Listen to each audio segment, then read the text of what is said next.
Don't judge the book by its cover அப்படின்னு ஒரு code இருக்குது. அது கோட் மட்டும்தான், யாருமே அதை பொருட்படுத்துகிறதே இல்லை.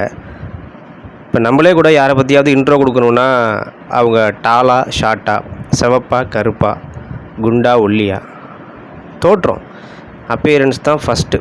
ஆள் பாதி ஆடை பாதின்னு சொல்லி கேள்விப்பட்டிருப்போம். அது உண்மைதாங்க. ஃபஸ்ட் நம்மளை பார்த்து ஜட்ஜ் பண்ணிவிடுவாங்க, அப்புறம் தான் கான்வர்சேஷனே ஆரம்பிப்பாங்க. ஸோ அந்த don't judge the book by its cover அப்படின்றது கோட் மட்டும்தான். It is not active in the society. So நம்மளே நம்ம சாட்டிஸ்ஃபேக்ஷனுக்காக ஒரு குட் லுக்கிங்காக வச்சுக்க வேண்டியது இந்த சொசைட்டியில் இருக்குது. Okay, work out with wisdom இந்த வீடியோ 2ல் குறள் 2 பார்க்குறோம். கற்றதனாலாய பயனென்கொல் வாலறிவன் நற்றால் தொழார் எனின்.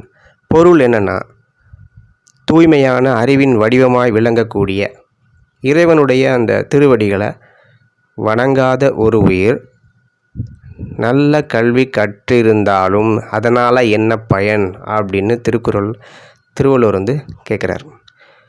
ஸோ இந்த ஃபஸ்ட் அதிகாரம் கடவுள் வாழ்த்து. இந்த அதிகாரம் முழுக்கவே இறைவனுடைய பெருமை அதை பற்றி தான் சொல்லியிருப்பார். ஸோ நம்ம என்ன தான் கல்வி கற்றிருந்தாலும் இறைவனோட திருவடியை வணங்கலை அப்படிங்கும்போது அதனால் என்ன பயன் அப்படின்னு 2வது குறளில் கொஸ்டின் கேட்குறாரு த லெஜெண்டரி திருவள்ளுவர். ஸோ இந்த வீடியோ ஓகே காய்ஸ், கருத்துக்கள் பார்த்தாச்சு, ஒர்க் அவுட்டும் முடித்தாச்சு. இப்போ போயிட்டு நம்ம அன்றாட வேலைகளை போய் பார்ப்போம். ஓகே காய்ஸ், அடுத்த வீடியோவில் பார்க்குறேன். பாய்.